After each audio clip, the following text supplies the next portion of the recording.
नमस्कार सर्वांना। हिवाळ्यात कॉटन, ज्यूट या प्रकारातल्या साड्या खूप ट्रेंडी असतात। या साड्यांवर कलमकारी प्रकारातले ब्लाउज खूप छान आकर्षक स्टायलिश लुक देतात। पण कलमकारी ब्लाउज नेमकं कसे शिवावे असा प्रश्न पडला असेल तर हे काही डिझाईन्स नक्की पहा। कलमकारी ब्लाउज शिवताना बऱ्याचदा मागचा गळा अगदी लहान ठेवला जातो किंवा तुम्ही त्याला बंद गळ्याचे ब्लाउज असेही म्हणू शकता।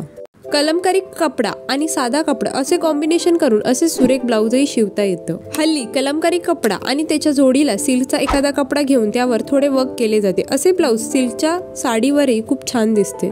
थोडा सुपर स्टायलिश लुक हवा असेल तर पुढचा गळा बंद आणि मागचा गळा मोठा अशा प्रकारातला ब्लाउजही तुम्ही शिवू शकता।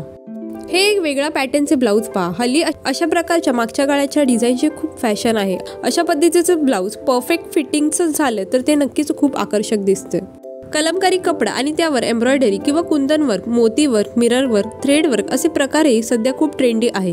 अशा पद्धतीचे ब्लाउज लग्नासराईमध्ये सिल्कच्या साडीवरही खूप छान दिसते। बाह्यांना अशा पद्धतीची झालर किंवा फ्रिल लावलेले एखादे ब्लाउज आपल्या कलेक्शनमध्ये असायला हवे। या प्रकारच्या ब्लाउजमध्ये तुम्ही आहात त्यापेक्षा नक्कीच कमी वयाच्या दिसाल। कलमकारी ब्लाउजची एक खासियत अशी आहे की ते विशिष्ट पद्धतीने शिवले तर एकदम फॉर्मल लुक देते। हे ब्लाउजही त्याच प्रकारातले आहे। ऑफिसमध्ये घालण्यासाठी ते अगदी परफेक्ट ठरेल। फॉर्मल लुकसाठी किंवा ऑफिसमध्ये घालण्यासाठी म्हणून कलमकारी ब्लाउज शिवणार असाल तर हे आणखी एक सुंदर डिझाईन पहा।